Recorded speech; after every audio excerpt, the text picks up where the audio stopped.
Quel regard portez-vous sur la justice probablement critique? C'est en tout cas le but d'un sondage réalisé il y a quelques semaines. Louis Vogel, bonjour. Vous êtes professeur de droit, vous êtes avocat, vous êtes également le président d'une association, le Club d'Iéna, qui réfléchit à toutes les questions de justice.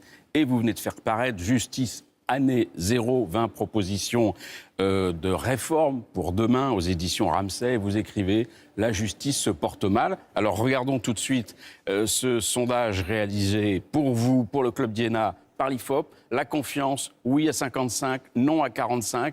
Et on voit évidemment par rapport à 2008, la confiance, elle s'évapore. Exactement. La confiance s'évapore parce que les gens voient comment ça se passe. Il y a entre 90 000 à 100 000 peines qui ne sont pas exécutées dans notre pays. Ça veut dire qu'il y a des gens qui sont arrêtés, qui sont relâchés. Vous voyez ce que ça peut faire pour le policier qui arrête quelqu'un, qui voit que 5 jours plus tard, il est de nouveau dans la rue, dans les mêmes conditions, en le narguant. La victime, qu'est-ce qu'elle va penser, la victime? Donc il y a un vrai problème dans ce pays. Et on peut dire que c'est le contrat social qui est rompu. Alors, vous posez aussi la question sur l'indépendance, 52-48, on va dire que c'est équilibré. Vous posez la question aussi du fonctionnement, 37%, et là aussi on voit que le chiffre est en hausse par rapport à 2008.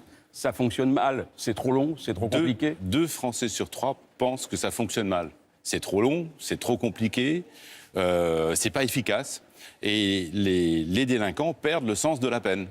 Il y a plus d'effet de la peine, elle ne fait pas peur. Alors, une explication peut-être, c'est les moyens. Effectivement, les Français sont lucides, on va dire. Ils sont suffisants seulement 29%, ils sont insuffisants 71%. 2 Français sur 3 pensent que la justice ne dispose pas des moyens suffisants. On est en Europe derrière l'Allemagne, ça se comprend, l'Angleterre, ça se comprend, mais on est aussi derrière l'Italie et derrière la Belgique.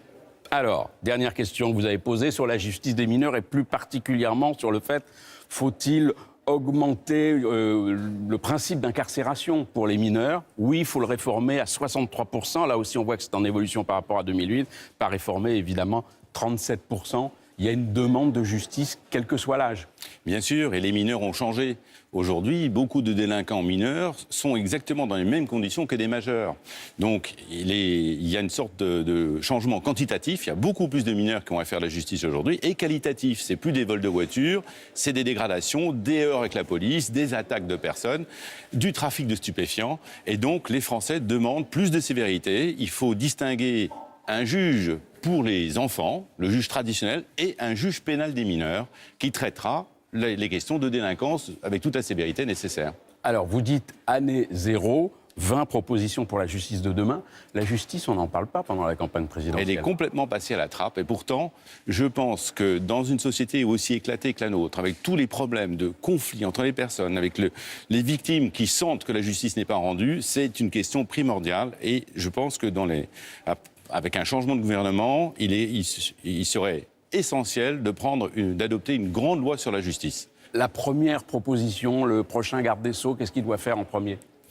Tout le monde vous parlera des prisons. Il faut augmenter le nombre de places de prison parce qu'on en manque vraiment très sensiblement. Mais en fait, je pense qu'il faut diversifier les prisons et il faut diversifier les peines. Et il faut changer le statut du magistrat. Il faut que le magistrat soit plus reconnu dans notre pays parce qu'il est le seul à pouvoir arbitrer tous ces conflits. Il n'y a que lui. Ce ne sont pas les politiques qui inspirent la confiance. Le magistrat pourrait le faire. Voilà. Eh bien, reportez-vous à Justice Année Zéro aux éditions Ramsay par Louis Vogel. Merci pour ce sondage. Merci à vous. Et à bientôt sur France Info pour une autre chronique Justice décodée. Bonne journée.